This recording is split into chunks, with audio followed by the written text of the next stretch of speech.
the age of 25, I'd assumed taking part in the carnival parade would be innocent fun. Now I was not so sure. Masking the sharp scent of fresh hay that bordered the arena, a new aroma cut into my senses. Flatulence, from the executioner now standing with his back to me and Anne Boleyn.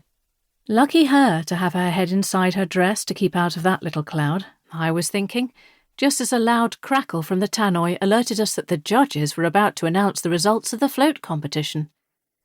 The broad Gloucestershire burr of Stanley Harding, village show chairman, boomed. "Congratulations to another fine field of entries for the carnival procession." His commentary was well practised, this being his 21st show in that prestigious position. The post was passed on as if by birthright. He'd taken over the role, uncontested from his father, and it was his grandfather's before that. This latter-day feudal system didn't seem to do anyone any harm, if the bustling crowd's obvious delight with the proceedings was anything to go by. "Thank you all for the wonderful hard work that you've put into making such a fabulous display. In reverse order, this year's prizes are as follows. In third place, the WI for their Mary Poppins float, showing Mrs. Banks and her sister suffragettes." There was a roar of applause and shrieks of delight from the chained ladies who seemed unperturbed that their serious political statement had been misinterpreted as a Disney movie. The suffragettes tried to hug each other, forgetting they were all chained to the railings and succeeding only in wrenching their arms and shoulders and dislodging the iron effect fence. That they remained constrained added to the crowd's enjoyment. No one came forward with the padlock keys to release them, despite their cries for help. "Core, those ladies are a force to be reckoned with," continued Stanley. "You chaps had better watch your backs once they get loose." He paused for dramatic effect.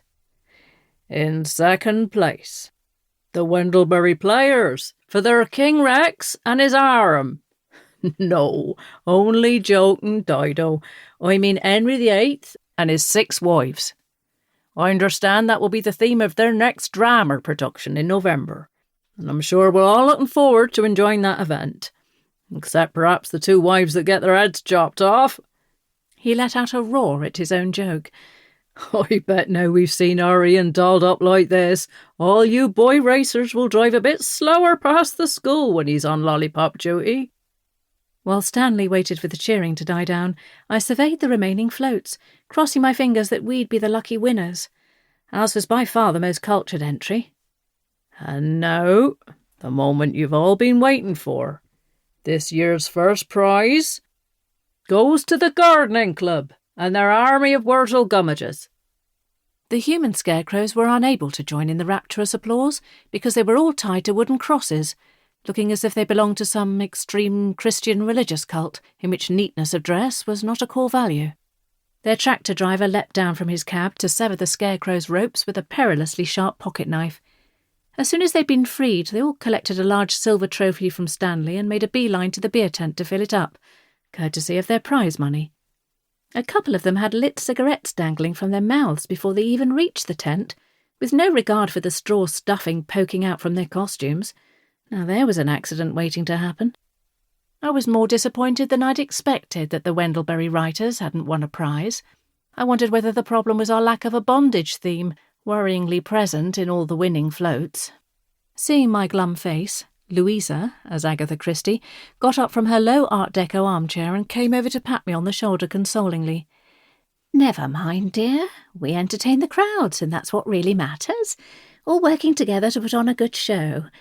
Let's all go and have an ice cream tea in the hall now. Did you know Agatha Christie's favourite drink was Devon cream? She had it served in a wine glass with her dinner." I wish I had known Virginia Woolf's preferred tipple, so that I could have made an appropriate reply. As I started to descend the steps from our trailer, I was stopped in my kitten-heeled tracks by a scream from the direction of the Wendlebury Players' float. A headless Catherine Howard, who had just released herself from the ties that bound her to the safety rail, was bending over Anne Boleyn, shaking her built-up shoulders. Catherine Howard's voice was muffled by the thick fabric of her dress, despite the gauze across the bodice that allowed her to see out. "Oh, my God! Linda's passed out! Somebody fetch some water. Untie her at once and help me get her out of this wretched costume.